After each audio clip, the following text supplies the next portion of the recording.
I'm Ignacio Salazar. I am the President and CEO of SARE Jobs for Progress National Incorporated, a national network of affiliate organizations that provide employment and training opportunities throughout the country for Hispanics, Latinos, and the underserved populations.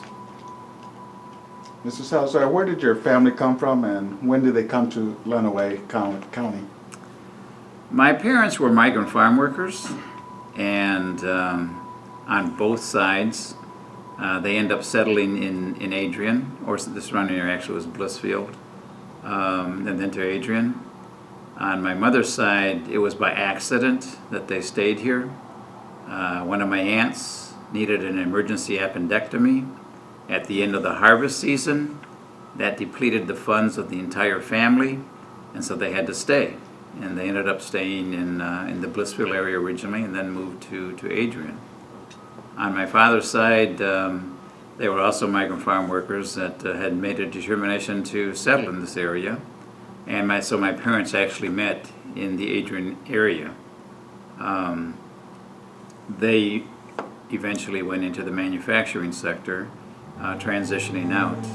And so I was born in Adrian, raised there. Originally, we lived with my grandparents on Sunnyside. Anyone from Adrian knows where Sunnyside is, on Naomi Street. And so the first 3 years of my life were there in Sunnyside, living with my grandparents, aunts and uncles, an uncle I should say, and aunts that still were in the household. So I was there with all of them growing up, and then we eventually moved to Dean Street after my parents had saved enough money, next to what was back then the Milliken stamping or fabrication plant, and then eventually relocated to Croswell Street in Adrian. Do you remember what years your parents arrived? It was in the 40s, and actually they had determined that they would get married when my father got out of the service, and that was delayed by a year due to the fact that an uncle of mine was killed in an automobile accident in Adrian, and the sisters on my mother's side made a pact that the first boy that would be born would be named Ignacio in his memory. That's why my name is Ignacio, and not as Rodolfo like my father was named, but Ignacio in memory of him, and also my grandfather's name. His name was Ignacio. Not a common name you hear, but one that I wear with pride. You have the nickname as Quito. How Right. did you get that? That's an interesting story because on Dean Street where we lived, my grandmother would visit us. I was very close to my grandmother, obviously growing up there with them. And given the fact that my uncle had passed, and his name was Ignacio, which was her oldest son, I was very close to her because I was also his namesake and lived in the same household with her. And I thought she was my mother until the age of 3 when we decided to move to Dean Street, and I couldn't understand why I had to move. But she would come to visit me, and when she did, there were some other young boys in the neighborhood who would hear her call me, and she would call me mijito. Oh, And so they said when they would come over, "Can Quito play?" And it started to, take hold with my family that his nickname is Quito. And if you're relatively young in Adrian trying to say Ignacio, and my aunts and uncles would call me Nacho or Nachito, Ignacio is a more difficult name to pronounce, and so Quito kind of took hold. And it's not the natural nickname for somebody whose name is Ignacio. And so that's where that came from. did your family tell you how they arrived, whether it was by train, car?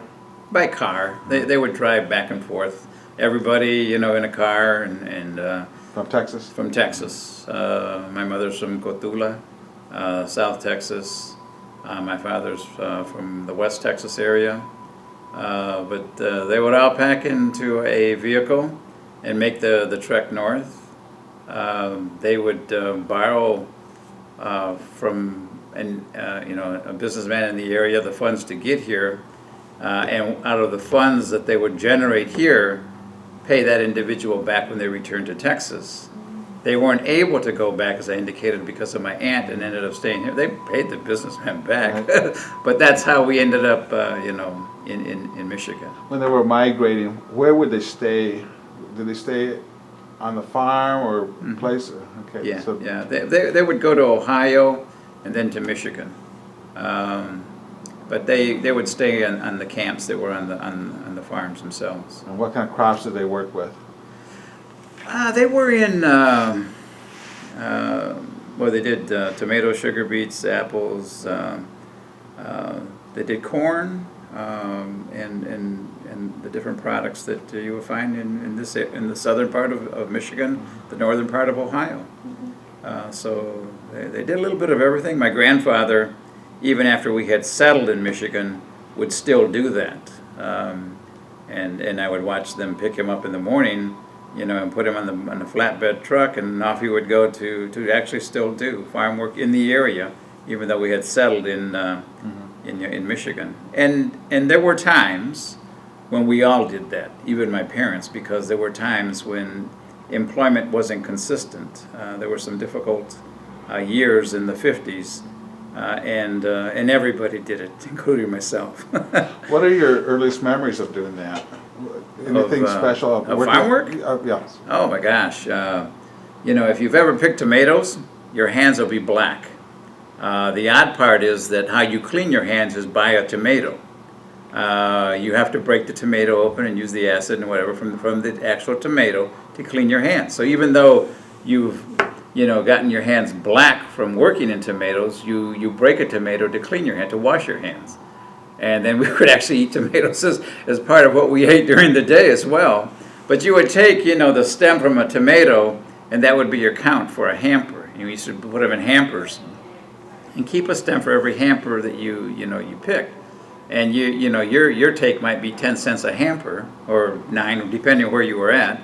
But it wasn't, not a sophisticated method of doing it, but you remember those days, because early in the morning, when you're out there first thing in the morning, you put your hand under a rotten tomato. It's not a great feeling.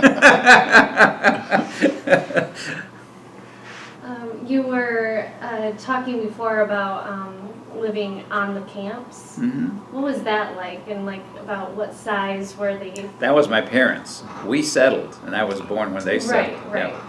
But my parents lived in the actual camps in Ohio and in Michigan. They actually settled in what was called, I think, Hunkytown in Blissfield, and then moved into Sunnyside in Adrian, where a lot of my family lived in that area.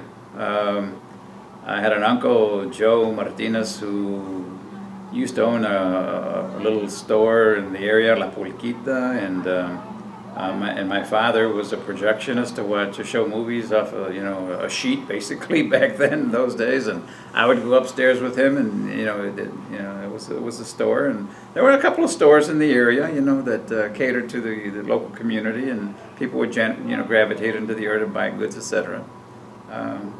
Very humble beginning. We did not have indoor toilets. There was an outdoor toilet. We had a well on the outside. There were chickens running around, and we were right next to the railroad tracks. So it made for an interesting, early start. You didn't know a whole lot of difference, though, because you were young. Yeah.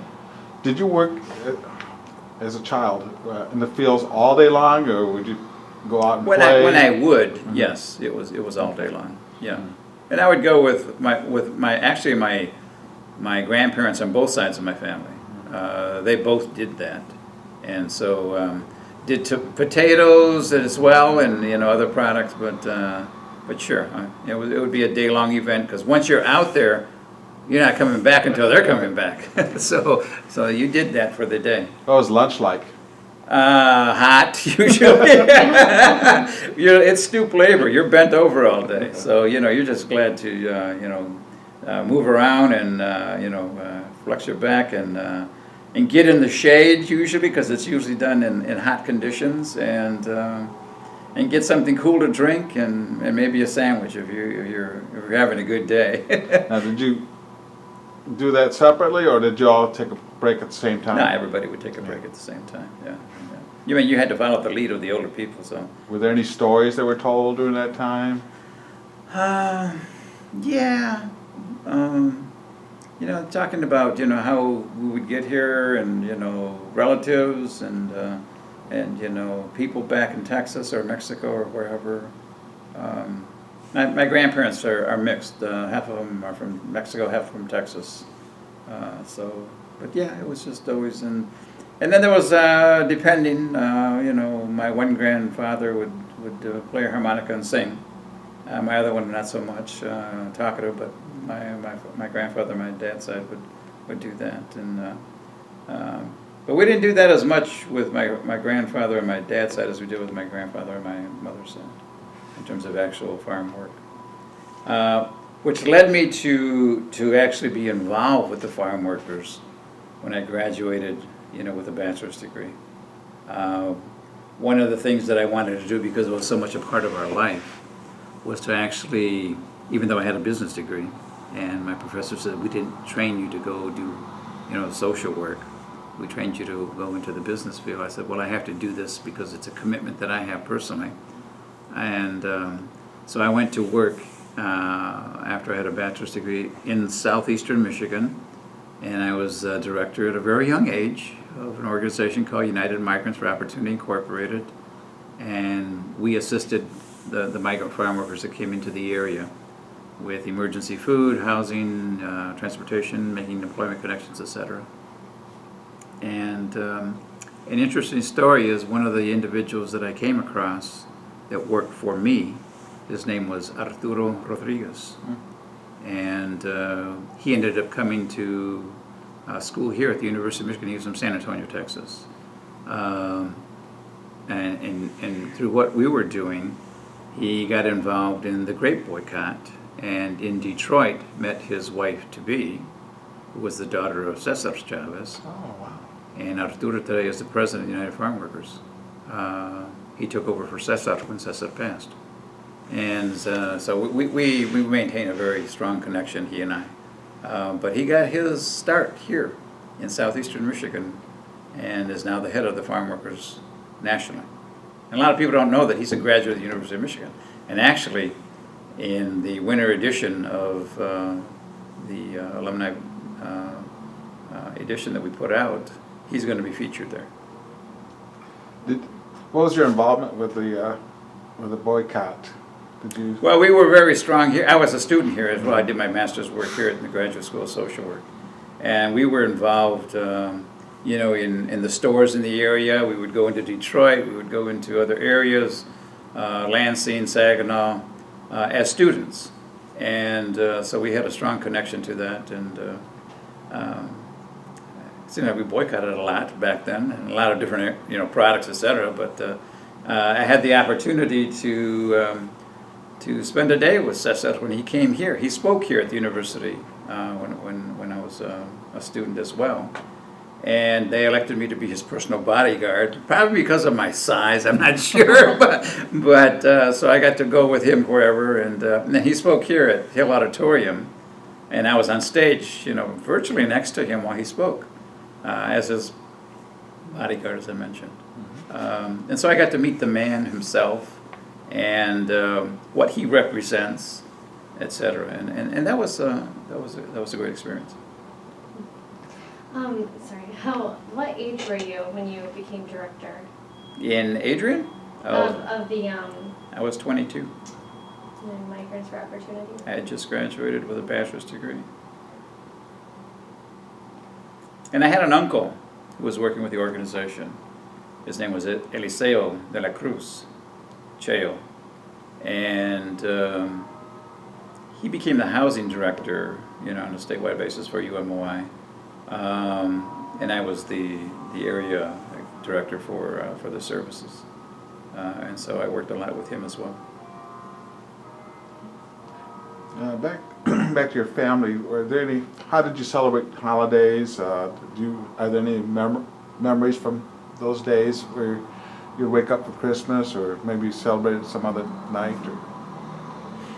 Well, you know, they were fun. I mean, they were joyful. You know, we didn't always have a lot growing up, depending on how things are going. My mother went to the 3rd grade, so you know, it's not like, you know. And my father went to the 7th grade. My father was an incredible man, and I'll explain that. And my mother is, my heart and my soul, and my true inspiration. But they were limited by education. And so you don't have a lot of means as a result of that, as anyone coming from Adrian and growing up in that era knows. And it was just a different era altogether. I mean, you know, you hate to use the term racism, but it was pretty stark. You know, I went to Catholic school. I sat next to, you know, my classmates on Sunday. And grew up with them, but in high school I couldn't date them. So you know, that was prevalent back then. It was a different era, and I can remember, you know, when I had a cousin that moved in just to the airport area of Adrian. They put a cross up and burned a cross, you know, in the lawn, just because they had moved into the area. So it was a different era, totally. And if you're raised in it and you understand and you see that, you know, there's that exists, and you don't allow it to debilitate you, but you know that, you know, you have to do things to change it for the better. So it was a different time back then. But you're asking me about Christmas, and you know, like food. Yeah, you know, chocolate mexicano is you know, and obviously tamales, and you know, the dulces are always prevalent at you know, the holiday season, and the posadas and the get-togethers are important. We had a very close-knit family on both sides. Kind of a neat thing, actually, when you grow up in Adrian, and you grew up with a rather large family on both sides. You know, wherever you go, you're going to run into family.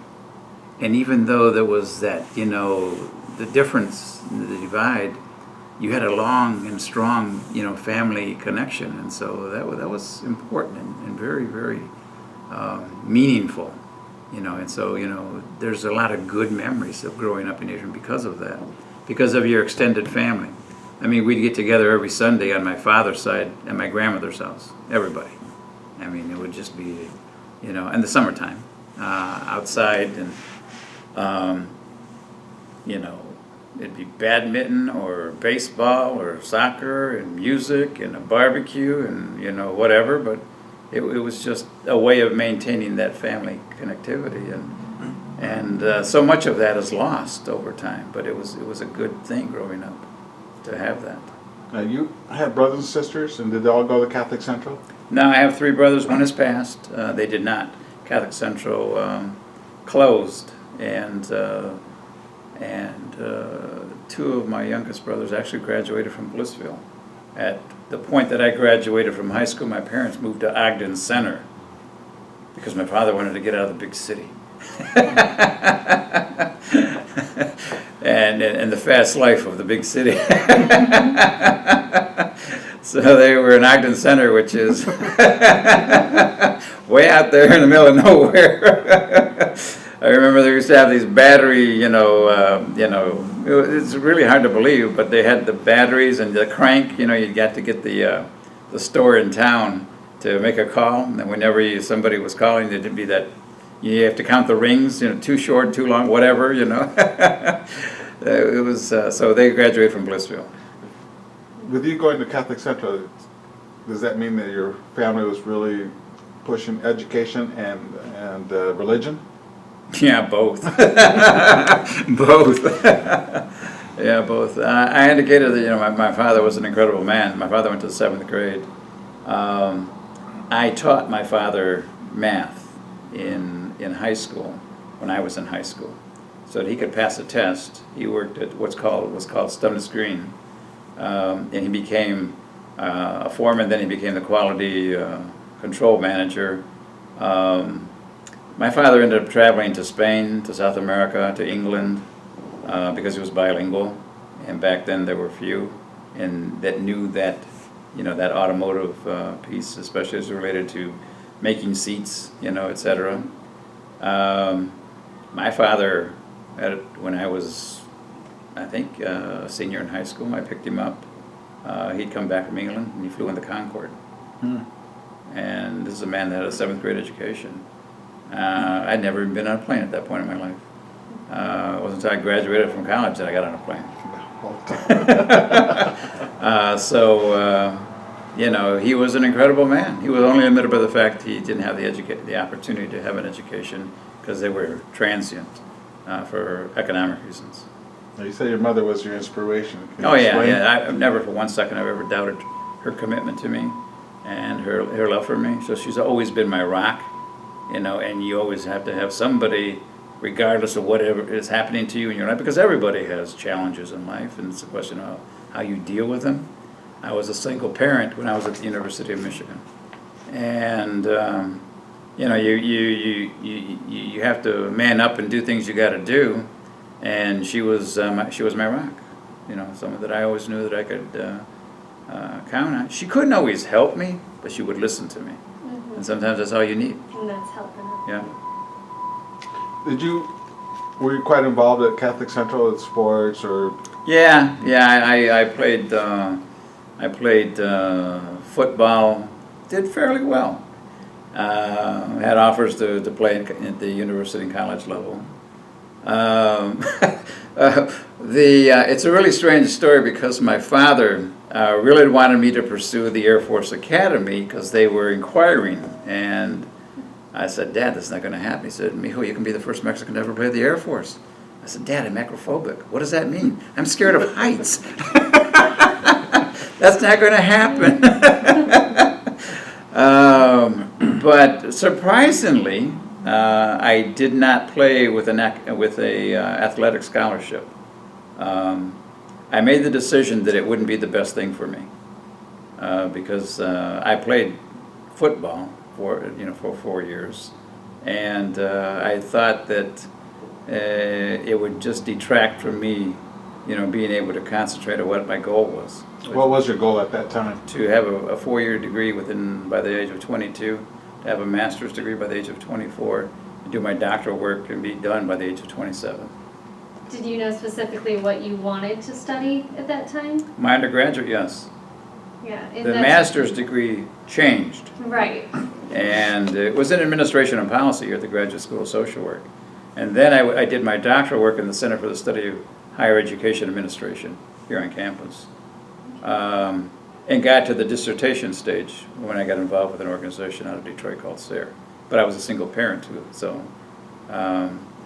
And that's the most difficult challenge I ever have in my life. How did you become a single parent? After the birth of my son, and I was only 20 years old, my wife went through severe postpartum depression and couldn't get out of it. And so she had to go.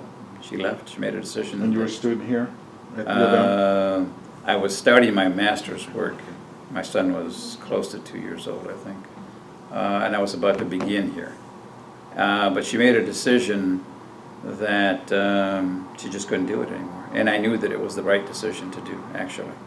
We had both come to that decision that it was for the betterment of concern, but my son was in diapers at the time, so I was thinking like, okay, I have a decision to make here. I'm either going to do this, and it's going to be the most difficult thing I do, probably in my life, or I'm going to go to Pity City and say I can't, and I got a bachelor's degree, I did well.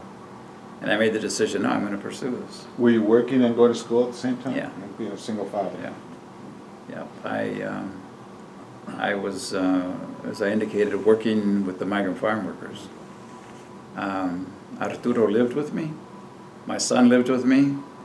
And so in the summertime it was okay, but once the school year began in the fall, I would drop my son off by 6:30 a daycare which was next to Bixby Hospital, and then head into Ann Arbor. My first class would always begin by 8 o'clock. And I would be in class from 8 to 12. From 12 I would go to Blissfield and work till about 7 o'clock at night because I was the director, but I would manage around that schedule. Pick my son up. My mother would pick him up from daycare. I would go and pick him up. We would be together for a couple of hours. Then I would begin what I had to do in terms of it, studying, and then start the day over the following morning around 5 or 5:30. That was my grind. So how long did it take you to complete your master's? 16 months. Interesting story because I was always behind, and I felt that I was always behind while I was a student here. All the other students, because they had more flexibility, More time. were getting their papers in time, were ahead of me. You start with a core group of individuals that in your specialty, and so you talk about how things are going, and it bothered me so that in my last cycle, my goal was to be the first done, and I was.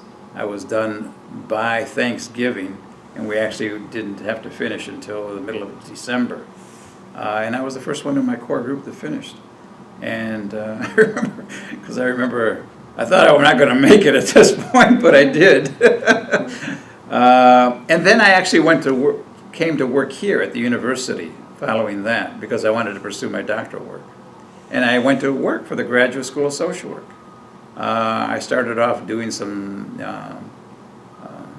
things in the supportive service area, and then became eventually a part of the admissions team, and eventually became the individual that you had to go through to get into the master's and the doctoral program to get into the University of Michigan.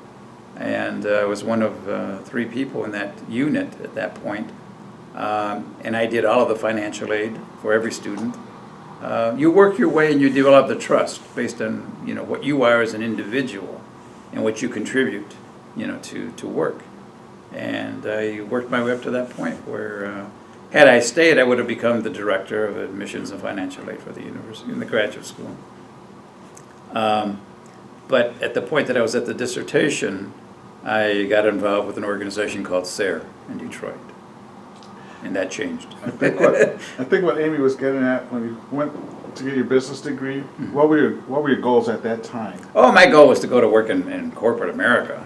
Yeah, and I actually had probably 4 offers to work in different corporations. Coming out of my undergraduate, and I just said, well, I'm not going to do it yet.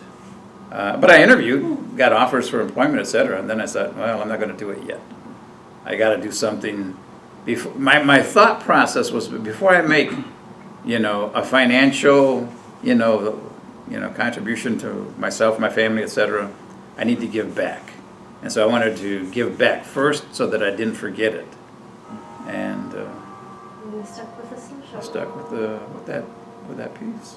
Yeah. It's funny. And what was there a triggering point where that changed? Was Well, it gradual? there's many. We were doing a lot of creative things. We had rallies in Lansing where we took over the Capitol. We were doing a lot of good things as related to improving the conditions and passing legislation. And so then getting involved here with the boycott, with Salazar himself, etc.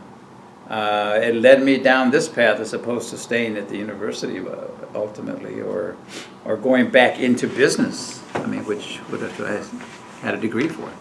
I just thought, no, I'm going to actually use the business acumen to do what I do. And I've always run what I've done as a business because it still has to function as one. Mm-hmm. So I thought it prepared me better to do what I do today.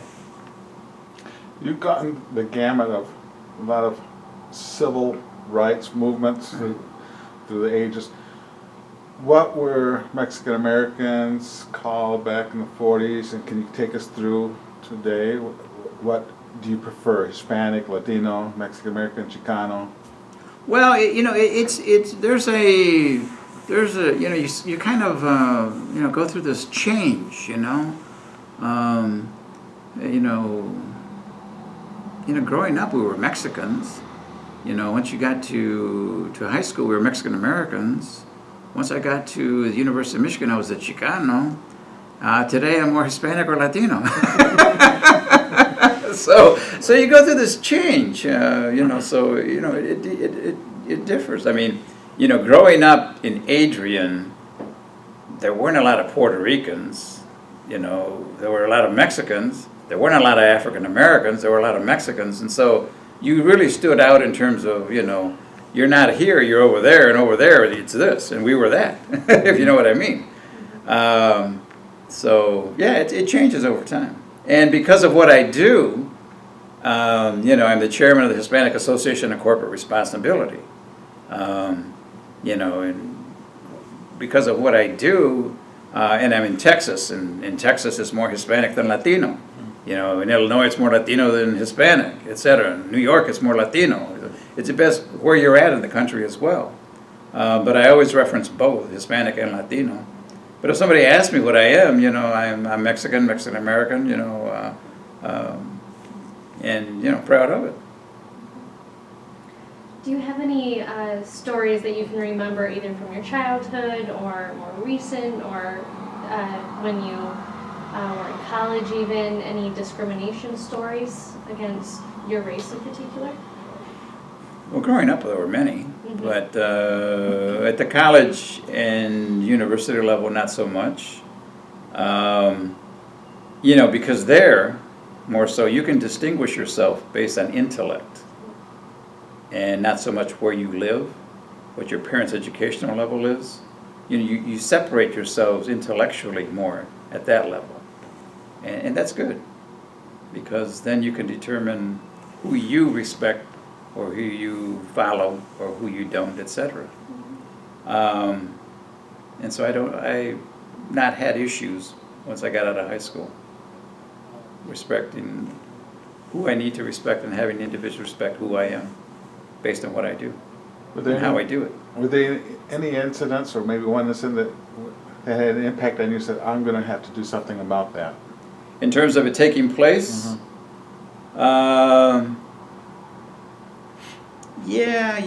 back when I was still here, there were a lot of issues going on in Sunnyside regarding the chemical plants in the area. Obviously regarding the conditions of farm workers in the area. If you've ever been to one, you know that there are cramped conditions. It's not sanitary, it's not adequate. So you just take a stand and say, well, if I don't do it, who's going to do it? You can't wait for somebody else to. You just got to do it.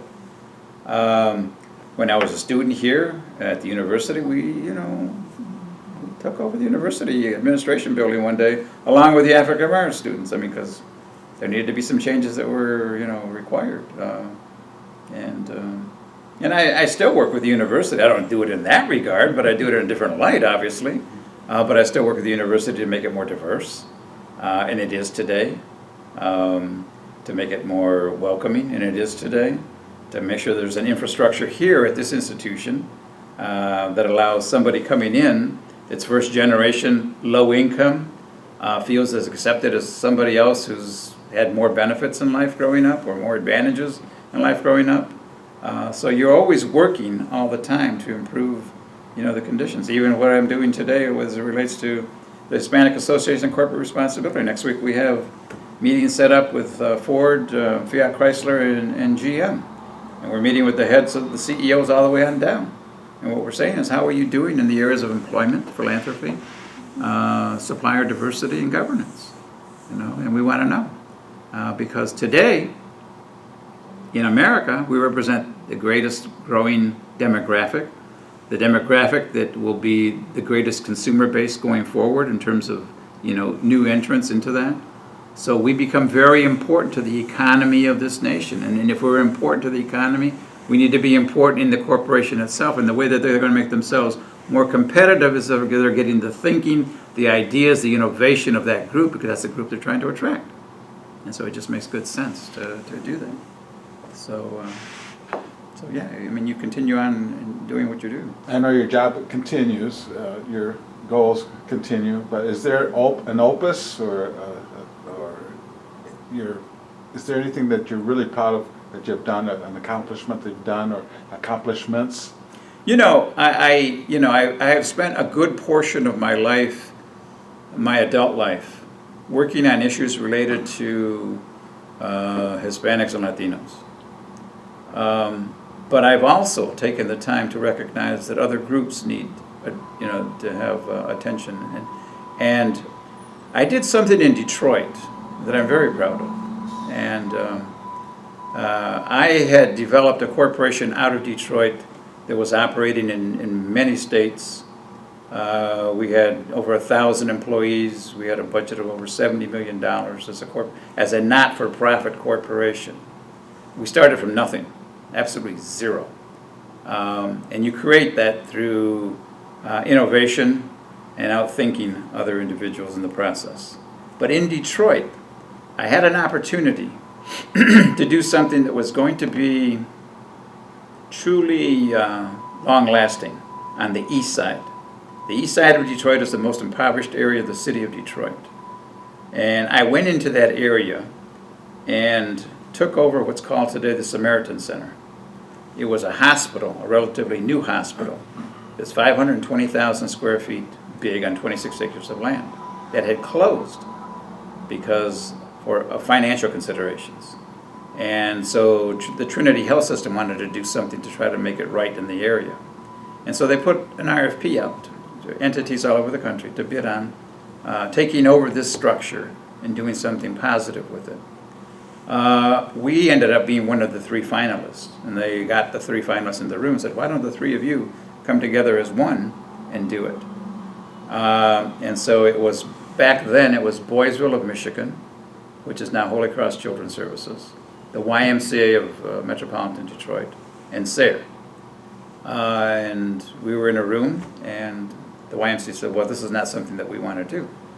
And so it was just the 2 of us looking at each other, and Brother Francis of Boysville back then, and I looked at each other and I said, are you in? He said, are you in? I said, well, I'm in if you're in. And he said, well, I'm in. I said, then we're both in. And so we agreed, and we took over. We had to get approved by the Vatican because it's a piece of property that's owned by the Catholic Church. And when you're talking about millions and millions of dollars, this is a brand new hospital. The valuation is very high. On the books, it was only worth maybe $25 million at the time, but they cost them probably $70 million to build it or more back then. And so we had to get approved by the Vatican, and we got it for $1. So each of us had to put in 50 cents. It was actually my dollar though that we used to make the deal, the transaction. But we did something in an area that's 95% African American. And I did it because I got my start in Detroit in terms of workforce development. And I would have never been able to operate citywide and grow my corporation without the trust of the African American community in Detroit, because I'm not African American. And if you know the politics of Detroit, they're pretty strong. And so you have to weather that storm, and it was my way of giving back. And that stands today. It's totally occupied, and is a vibrant portion of the east side of Detroit. And that's something that I wanted to do. In terms of SARE, we're continually evolving how we address the needs of communities throughout the country. And a lot of what we do today is technology-based and distance-based. We teach English as a second language, as an example, free through our website to anybody that wants to acquire, the English language. It's available when they're available, so you don't have to go to a traditional English language class, in front of an instructor with a group of individuals that are all different levels. It's self-paced and available when you're available, and you can pick it up and begin, etc. And so we're doing that also with higher education, working with 2- and 4-year institutions to do that. We do financial literacy throughout the country in English and Spanish. entrepreneurship training, a variety of different things. We're doing now, affordable housing, because that's such a critical need. We have such a huge income. We have huge income inequality in America.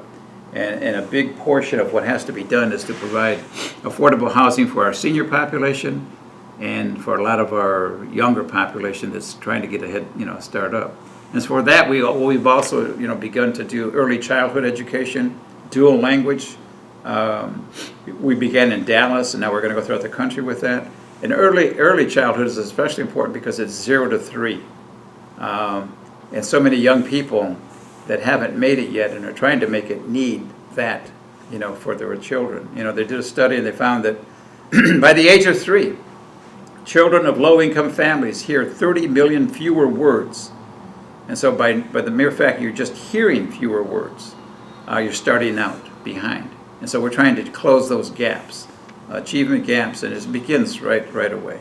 Because by the time they're in high school and they're falling off, it's too late. Not too late because we're there, but too late in terms of keeping them on track at the right track they need to be on. Going back to Adrian, Adrian has transformed itself into the Hispanic population. We still have migrants coming up, Yeah. working at dairy farms and other Yeah. farms, and now we also have more and more Hispanics marrying Caucasians. Right. And so, what would you give an advice to a person who's just starting high school? What kind of advice would you give them to be successful in their life? Well, education is the great equalizer. It doesn't necessarily mean that you're going to be successful, but it's the great equalizer because it's still up to individual talent. But education can present you with an opportunity, to be successful. So anyone who's starting out, I would always tell them, get as much education as you can, and be wise about how you're doing that today. Because it isn't just getting a bachelor's degree, but what is that degree in? Does it transfer into something that's of value in society today and in the future? So be wise where you go and what you study. More so than when I was growing up. Back when I was studying, you got a bachelor's degree, all right, you can go in here and you can figure it out. Today it's very different. And so, but it's paramount. And you can look at any study, it's going to tell you that someone with high school diploma is going to make significantly less than somebody with a bachelor's degree, et cetera, going up on the line.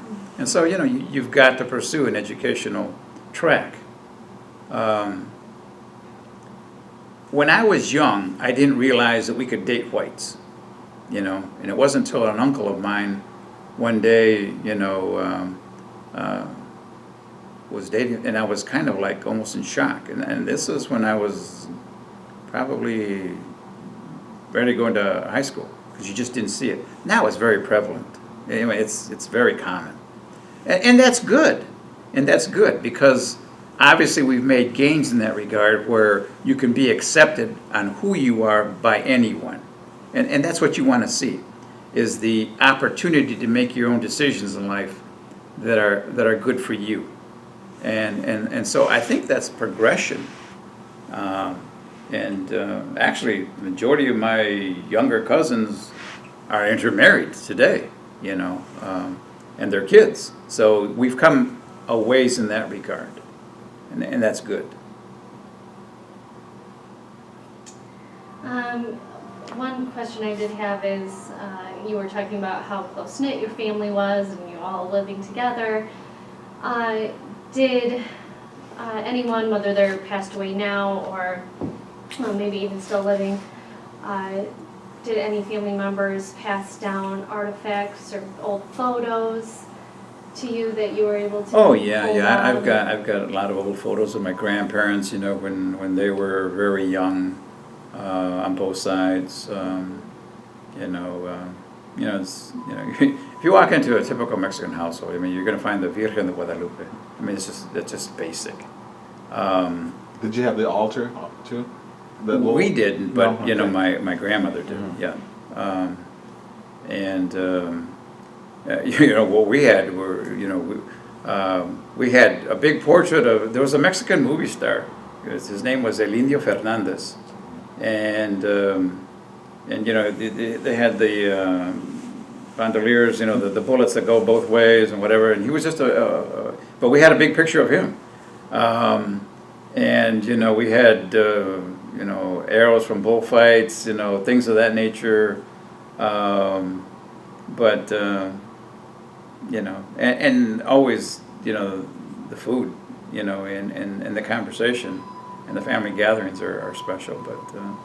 But yeah, there's certain things that, you know, the cross is in every household, it seems like, but, you know, and the Virgen de Guadalupe is also probably in every household that you go into. Not so much with the younger kids, but back then, growing up, yeah.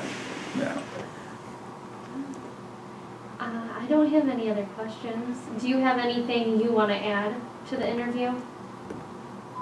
Based on, well, I guess one thing, so this project that we're doing this for, do you have any expectations for it?